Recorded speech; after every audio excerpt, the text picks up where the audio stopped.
See them all here in purple. The polls just closed in Nevada, and CBS News rates it as a toss-up, along with every single other one of the battleground states that we've been watching closely. And so there's lots to still learn about how America decides and who they've chosen as the 47th president of the United States. But now, at this hour, all of the battleground states have closed, and we're going to be checking in on those to see what more we can learn, new exit poll information, new data from inside those states. Quickly, let's take a look at these new projections in Utah. CBS News projects Donald Trump will win. And CBS News projects the former president will also win in Montana. Montana has voted for a Republican in the last 12 of 13 presidential elections. Key Senate race there that we also are going to be watching closely tonight. And in Delaware, President Joe Biden's home state, CBS News projects Kamala Harris will win in that state. And let's take a look at Illinois. CBS News projects Harris will win there as well. Chicago was home to the Democratic National Convention this summer, where the vice president accepted her party's nomination. Now, to go inside the numbers, let's check in with Major Garrett and Anthony Salvanto with new information from the CBS News data desk, and excited to look at Georgia because almost 80% of the vote in. It looks like Trump has a lead, but where are we waiting for votes from? Well, that's exactly the right question, Nora. Let me take you inside the way we're looking at it here in the desk. You're right that 80% is in, 79%. If I show you where the outstanding vote is, these circles, the larger they are, the more vote there is. And what you see is that they're from key Democratic counties, Fulton, DeKalb, even some from Cobb. Now, what do I do with that? Let me just back it out here for a second and show you. What I'm doing is I'm going to take that and I'm going to put it into our CBS News model, and I'm going to show you how we look at this at the data desk. This is right now the range of Donald Trump's potential percentage at the end, right? So you see a large range around that in that red bar. This is the range of Kamala Harris when I incorporate all that information into the model. And what you see here is that these have overlap. That is visually why a decision desk can't make a projection. As long as these ranges overlap, if they don't go apart, then there's a possibility that this race could flip. And that's why and how we incorporate that outstanding vote. Major? And why don't you show, Anthony, the needs and our current estimate as the race stands right now based on the information we've received to date? Well, she needs 59% of the outstanding vote, right? Right now, we think she could get 59% of the outstanding vote. So that's sort of another data point to say the race could get even tighter than it already is, and why you can't make a projection just yet, why I still rate it as a toss-up, Nora. Because you're saying in the big city like Atlanta, there's more votes to come in. Yep. That's okay. It. Can we do the same in North Carolina? Yeah, sure. We most certainly can. All right, so here's North Carolina. Now, let's do the outstanding vote here because it's somewhat of a similar story, right?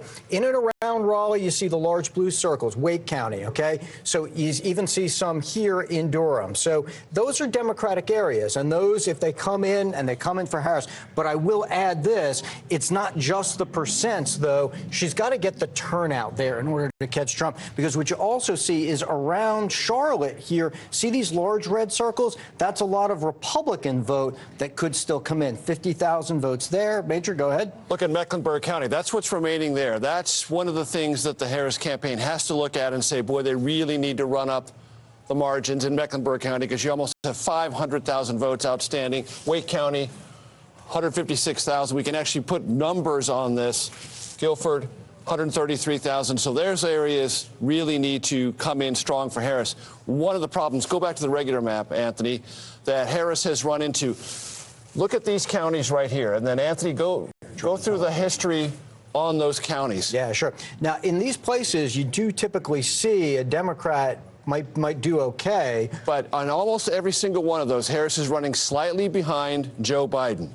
This is an accumulating problem for the Harris campaign outside of Raleigh and Charlotte. These other areas, historically strong for Democrats, stronger for Biden than they have been so far tonight for Harris. Right, and Biden lost North Carolina. And correct, by 74,000 votes, yes. Underperforming.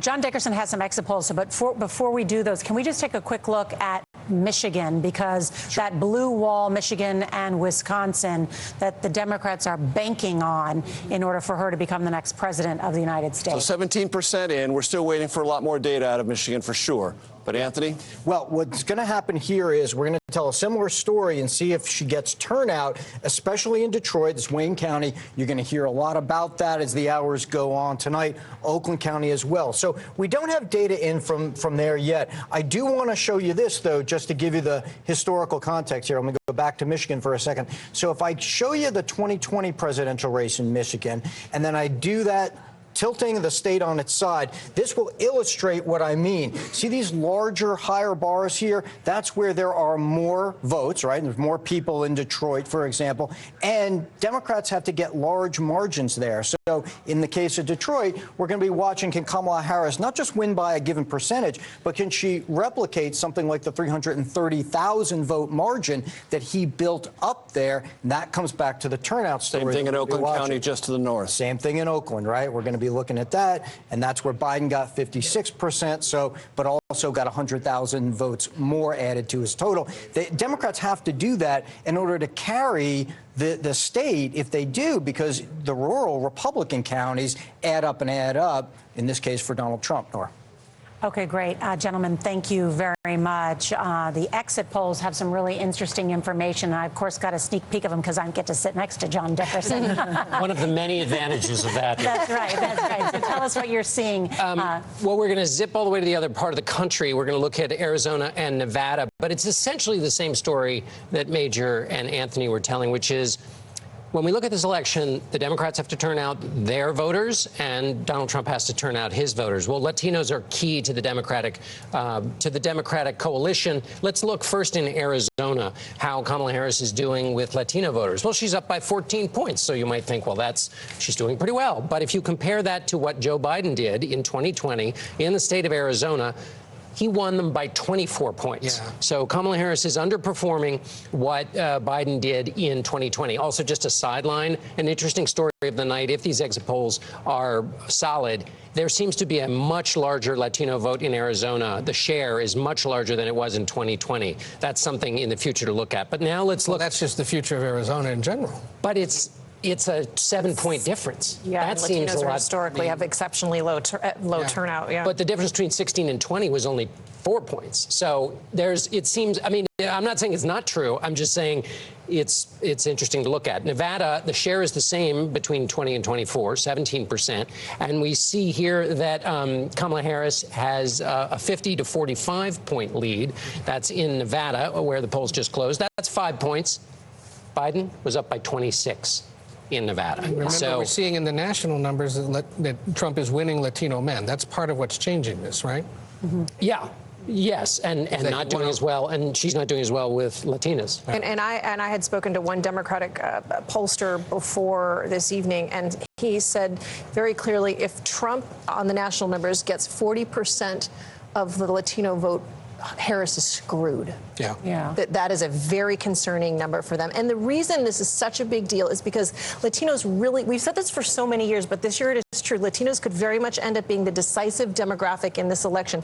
They're the largest minority group in the country. They're an estimated 36 million Latinos eligible to vote in this election. And when you were talking about election that is in the margins by 1 point or another, like the one that we are following tonight in a state like Arizona, in a state like Philadelphia, it is this specific demographic that could make or break it for either side. Mm-hmm. Just to give you the national Latino vote, Harris is up by 5 points.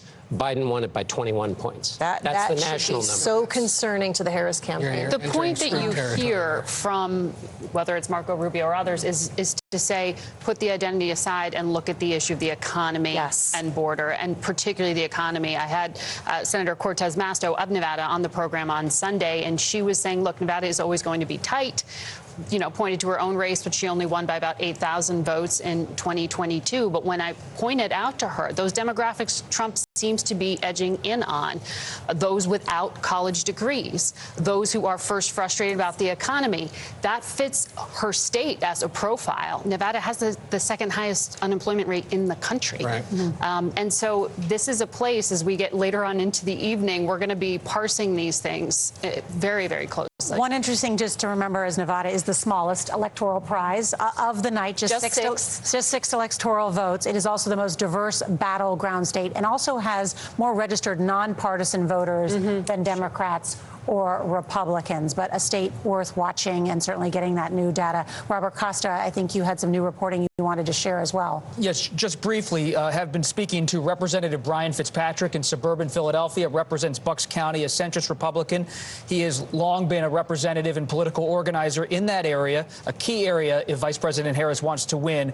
He said Trump is now on track based on all of the returns he is seeing to do better than expected in Bucks County, Pennsylvania. I was with Vice President Harris when she went to Bucks County. They've put a huge emphasis on that. When we look at Michigan and Wisconsin, labor is going to be key. Sean Fain, the head of the United Auto Workers, just told me moments ago that he believes labor is going to turn out in strong numbers, that they're going to hit their metrics they need in Michigan for Vice President Harris to do well. Notably, just got off the phone with Senator Ron Johnson in Wisconsin, a Republican. He's a little nervous about what the Democrats are doing in Milwaukee. He thinks they might have strong turnout there. He said it's very early in the night. He's also watching the suburbs of Milwaukee. But so far, Senator Johnson told me he believes ultimately the rural turnout in Wisconsin could put that state in the column for Trump. It's still early in the evening, but most notable in Bucks County, Pennsylvania, the centrist Republican there, Brian Fitzpatrick, no big fan of Trump, believes Trump is doing well. But isn't Bucks County the one collar county that Republicans have done well in? They have over the years, but so have Democratic presidents in recent cycles. But just recently the Republican hasn't won it since 1992. Right. In the national, Yeah. Let's check in now with Chief White House Correspondent Nancy Cordes with Vice President Harris at Howard University in Washington, D.C. Nancy? Nora, it's funny that Robert Costa just heard from Senator Ron Johnson saying he's a little nervous about Wisconsin. I just heard from a top Democratic operative who says he's worried about Wisconsin, too. And so I think the bottom line is that everyone is pretty nervous right about now. They're certainly nervous in this crowd here at Howard University. Unlike all the Kamala Harris rallies we've been to in the past few weeks, it's totally silent here. People are watching the screens. They're checking their phones. They're having hushed conversations. They're waiting for some good news, and they haven't seen any in a while. And the Harris campaign knows that. It knows that Democratic supporters across the country are getting worried. And so they are trying to reassure them that they are seeing some bright spots. And I'll just walk you through what they say those bright spots are. This is coming from Ian Sams, the senior campaign spokesperson. He says, first of all, that they are tracking slightly above expected support levels among suburban early voters in Georgia. No, that's not all suburban voters, just early voters, but they're feeling good about that. Still waiting to get more information about same-day voters, I guess. He says in some larger suburban counties, and maybe we can hear more from Major and Anthony about this, they are currently outperforming Biden's winning 2020 margin. They're talking about Douglas County outside Atlanta, where she's running 5 points ahead of President Biden from 2020, and Rockdale County, where she's 10 points ahead of what Biden did back in 2020. So they are feeling good about that. They say that their rural turnout in Georgia is matching expectations right now. They don't have a lot of information about Michigan yet, so they're watching and waiting there. In North Carolina, he says they're seeing additional late arriving mail ballots, which are favorable to them. So they are not expressing optimism that they are going to win any one of these particular states, but they haven't given up either, and they continue to insist that they are still in the fight in North Carolina and Georgia. Nancy Cordes, thank you, and stand by because soon we're going to go to John Dickerson, who has some information about Michigan and Wisconsin. But first, I want to check in with CBS Mornings co-host Tony DeCopel, who's at Trump headquarters in Florida. Good evening, Tony. Hey, good evening again. You know, as we get a little bit deeper into the night, a little bit closer to some of these key calls in this race, projections that could swing things one way or the other, I want to give you a little bit more context on the conversation around political violence from the perspective of people in this room. They are ready for anything in terms of results in this room, and that's because Donald Trump in recent days, up to and including today, has said just about everything about this race. On the one hand, today he said he would accept the results if they are fair, but then on the other hand, in radio interviews just tonight, he has referenced unsubstantiated rumors of alleged fraud in Detroit and Philadelphia, things that a senior federal official has told us are flatly untrue. But what you end up happening is a population of people are in this room and in many rooms like them all over the country who think they won in 2020, think they're winning again here in 2024, and think the only way they can lose is if there is cheating. And so you can understand why in this really remarkable CBS poll out today, 7 in 10 Americans are concerned about violence tied to the election in the days ahead. In the land of Democrats, that tends to be Republicans, they imagine, protesting, demonstrating, rioting because their candidate has been somehow, quote unquote, cheated. But when you talk to people here, they say, yeah, we are also concerned about violence by Democrats. And their imagination, what's going to happen tonight and in the days ahead, is potentially riots in blue cities. Nora. And all you have to do is look at our nation's capital, which is boarded up and fenced up in anticipation of some of the concern about what is ahead. Tony Dokoupil, thank you. When we come back, we'll check in with our correspondents in the Blue Wall battleground states. You're watching CBS News America Decides Election 2024.